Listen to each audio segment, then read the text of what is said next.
Selamat datang di Pojok Santai. Sebelum Anda mendengarkan audiobook ini, kami menginformasikan bahwa channel ini adalah review audio dari buku yang ada di Indonesia. Untuk membaca keseluruhan buku ini kami menyarankan membeli buku aslinya di toko buku kesayangan Anda, baik offline maupun online. Keberadaan channel ini dimaksudkan untuk membantu Anda mendapatkan pengetahuan dari buku-buku kesayangan Anda. Jangan lupa untuk subscribe, like, dan komen. Selamat datang di Pojok Santai, channel khusus yang membahas komik dan novel dengan cara asik. Sungguh naas keluarga Ikrambangan. Setelah anaknya yang mati dalam kondisi memilukan, kini berlanjut dirinya bernasib tidak jauh beda. Bagaimana selanjutnya kisah memilukan keluarga Ikrambangan? Yuk langsung saja disimak video berikut ini.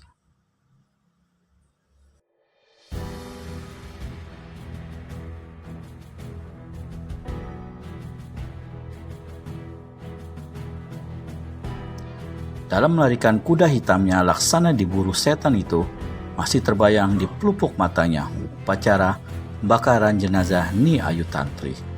Lalu terbayang olehnya upacara pembakaran jenazah Ikrambangan. Lalu terbayang pula bagaimana Nyi Wardah, istri Ikrambangan, dengan segala ketabahan dan keberanian yang luar biasa mencebur masuk ke dalam gejolak api di mana jenazah suaminya dibakar. Berhenti di puncak bukit itu, dikeluarkannya sebuah kotak kayu jati yang berukir-ukir dari balik pakaiannya. Sebelum abu pembakaran jenazah Tantri dibuang ke laut, pemuda ini telah memisahkan sebagian abu suci itu dan menyimpannya di dalam kotak yang indah itu. Diciumnya kotak itu dan dibisikannya kata, "Tantri, aku bersumpah untuk membalas sakit hatimu dan keluargamu. Bila manusia-manusia keji itu berhasil kutumpas, aku pun rela untuk menyusulmu." Perlahan-lahan dimasukkannya kotak itu ke balik pakaiannya kembali.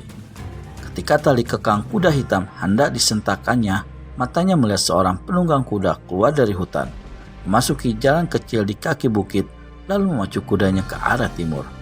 Entah karena apa, timbul wasangkaan di hati pemuda di atas puncak bukit terhadap penunggang kuda di bawah sana. Dia memandang ke timur.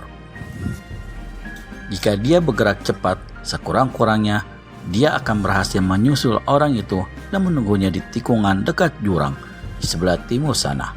Setelah mempertimbangkan sebentar niatnya itu, akhirnya diletakkannya tali kekang dan larilah kudanya menuju ke timur. Kira-kira setengah jam kemudian, pemuda berkulit hitam itu sudah berada di tikungan jalan. Tikungan itu selain patah tajam juga berbahaya karena di sebelah kirinya terdapat jurang batu yang sangat dalam. Di balik sebuah tebing batu di tepi kanan jalan, pemuda ini menunggu dengan sabar sampai penunggang kuda yang tadi dilihatnya lalu. Kira-kira lewat sepeminuman teh, telinga pemuda ini mulai menangkap suara derap kaki-kaki kuda di kejauhan. Tertak, tertak, tertak. Makin lama suara itu makin jelas dan keras, tanda kuda dan penunggangnya sudah semakin dekat. Ketika orang yang dihadangnya itu tinggal beberapa tombak saja, pemuda berkuda hitam keluar dari balik tebing batu. Orang yang dihadang, seorang pemuda berpakaian bagus, mula-mula tidak menaruh curiga akan kemunculan seorang penunggang kuda di hadapannya. Jalan yang ditempuhnya satu-satu jalan yang menghubungkan Denpasar dengan daerah di luar kota. Jadi adalah biasa saja kalau berpapasan dengan orang lain. Namun sewaktu melihat pemuda berkuda hitam itu sengaja berhenti di tengah jalan, maka wasangkalah hatinya.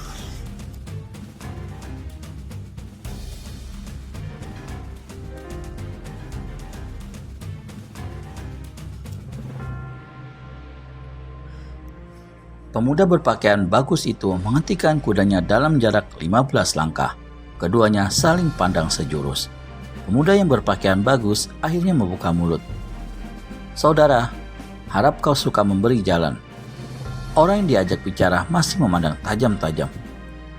"Saudara, apa kau tak dengar orang minta jalan?"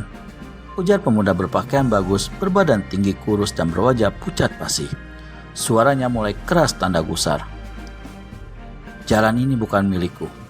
Silakan lewat, kata pemuda berkuda hitam, tapi dia sama sekali tidak menepikan kuda tunggangannya. Melihat ini, pemuda berpakaian bagus jadi penasaran dan membentak. Siapa kau? Apa maksudmu menghadang perjalanan orang? Satu seringat tersungging di mulut pemuda berkuda hitam. Akui terus terang manusia muka pucat. Kau tentu saatnya yang bernama Cokoda Gede Jantra dari Denpasar. Ucapan ini membuat pemuda berpakaian bagus menjadi kaget. Nalurinya memperingatkan agar mulai detik itu dia harus berhati-hati karena memang dia adalah Cokoda Gede Jantra. Katakan dulu, kau siapa? Baru aku menerangkan tentang diriku. Sebagai jawaban, pemuda berkuda hitam mencabut sebilah keris bereluk 7 berwarna coklat tua. Sinar matahari yang terik membuat senjata ini berkilau memancarkan sinar kehitaman. Silakan cabut keris di pinggangmu. Aku yakin kau adalah manusia keji yang bernama Cokoda Gede Jantra. Aku Nyoman Dwipa, kekasih Nyi Ayu Tantri. Kau harus serahkan jiwamu saat ini juga, sebagai pertanggungjawaban atas apa yang telah kau lakukan terhadap gadisku. Juga atas apa yang telah dialami oleh Ikrambangan serta 4 orang kawan-kawannya. Kejut Cokoda Gede Jantra bukan alang kepala, tapi dia tidak gentar. Dia tertawa gelak-gelak kemudian berkata, Oh, jadi ini tampang manusia mengaku kekasih Nyi Ayu Tantri. Ya, tampangmu boleh juga sobat. Tapi kalau kau punya rencana untuk aku, kau harus berpikir 3 kali sebelum melakukannya. Apakah kau punya kepandaian yang bisa diandalkan? Hidungku membauimu, masih bau popok. Sebaiknya pulang saja kembali ke desamu, cuci kaki dan tidur. Kalau tidak, pasti terlambat sobat. Dan Cokoda Gede Jantra tertawa lagi terbahak-bahak. Nyoman Dwipa kertakan rahang-rahangnya dan majukan kudanya beberapa langkah. Tertawalah sepuasmu manusia keji. Kalau kau sudah hanya setan iblis yang akan tertawa menyambutmu di liang kubur. Cokoda Gede Jantra mendengus lalu berkata, Aku yakin tentu kau berpikir bahwa aku yang telah menculik dan kasihmu itu. Semua orang berpikir begitu. Alangkah tololnya. Sungguh kurang ajar sekali menuduh orang lain berbuat jahat tanpa punya bukti-bukti kuat dan nyata. Hei pemuda keji, lamaranmu ditolak adalah cukup alasan bagimu untuk menculik Nyi Ayu Tantri. Cokoda Gede Jantra kembali mendengus dan menjawab, Kau kira cuma gadis itu saja yang ada di Pulau Bali ini? 10 gadis-gadis lebih cantik bisa kuambil sekaligus untuk jadi istriku. Perlu apa aku sampai menculik perempuan tak berguna dan hina dina itu? Jadi kau tidak mau mengaku bahwa kau manusia biang racun yang telah melakukan kejahatan kotor terkutuk itu? Aku katakan padamu sobat, jangan menuduh sembarangan. Bentak Cokoda Gede Jantra. Nyoman Dwipa menggerakkan tangan kirinya ke saku pakaian. Ketika tangan itu keluar lagi, kelihatan memegang sebuah benda bundar yang ternyata adalah sebuah kancing baju yang terbuat dari perak. Manusia laknat pengecut. Kancing baju ini ditemukan di pondok di tepi telaga. Kancing ini sama bentuknya dengan kancing pakaian yang kau kenakan saat ini. Apakah mulut busukmu masih mau mungkir? Cokoda Gede Jantra terdiam. Kancing perak itu memang kancing pakaian yang telah direnggut putus oleh Nyi Ayu Tantri sewaktu dia hendak merusak kehormatan gadis itu. Kau terdiam dan tampangmu tambah pucat. Sekarang bersiaplah untuk teriak Nyoman Dwipa. Tali kekang disentakannya. Kuda melompat ke muka dan keris berliuk 7 di tangan kanannya berkelebat dengan ganas mengirimkan satu tusukan ke arah dada kanan Cokoda Gede Jantra. Strang! Terdengar suara beradunya senjata sewaktu Cokoda Gede Jantra menangkis serangan lawan dengan keris Raja Loka bereluk 17. Bunga api memercik.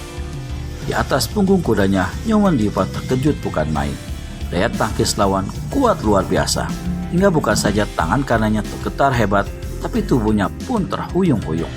Kalau saja tangan kirinya tidak berpegang pada tali kekang kuda, mungkin sekali dia terpelanting dan jatuh. Dan yang lebih mengejutkan, serta membuat pemuda ini mengeluh dalam hati ialah sewaktu melihat bagaimana bagian yang tajam dari keris yang cuma bereluk 7 telah gompal dihantam keris lawan dalam bentrokan senjata tadi. Bagaimana selanjutnya?